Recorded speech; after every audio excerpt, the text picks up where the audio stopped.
तो अहम शून्य जीवन ही को दैन्य कहते हैं, ना कि मृदु भाषण या नम्रता दिखाना। ये तो नाटक भी हो सकता है। जैसे हम कह रहे हैं हम बहुत नीच अधम हैं,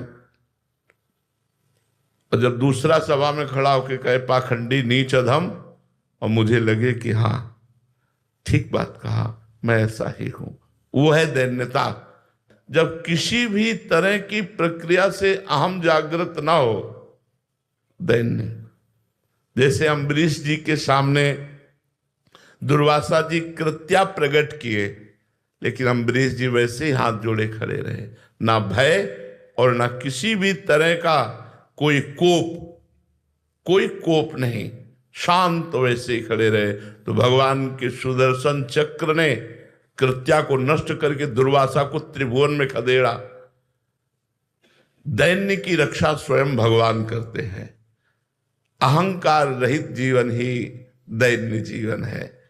अगर थोड़ा भी अहंकार है तो भगवान को पसंद नहीं है, और ये अहंकार नष्ट होता है संत सेवा से, संत चरण रज से, संत चरणामृत से, संत वचनामृत से। दूसरा कोई उपाय नहीं।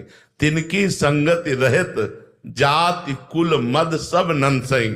जाति अभिमान, कुलाभिमान, धनाभिमान, विद्याभिमान, तप का अभिमान, भजन का अभिमान, सारे अभिमानों का नाश गुरुदेव की चरण शरण से, संतों की सेवा से, संतों के वचनों से, संतों की चरण से अभिषिक्त होने से यह अभिमान नष्ट हो जाता है। समझ पाए आप? नाम ही भक्ति है। भज धातु सेवायाम भजन और भक्ति का मतलब भज धातु सेवायाम, सेवा ही भक्ति है। अपनी सेवा, समाज की सेवा, ठाकुर सेवा, हम सेवा ही तो कर रहे हैं। इस तन की भी सेवा कर रहे हैं। ये ठाकुर जी की सेवा के योग्य बन जाए, ये पवित्र हो जाए, इसका उद्धार हो जाए। ये उपकार, ये पर है, ये पर उपकार, ये स्व नहीं है, ये पर है।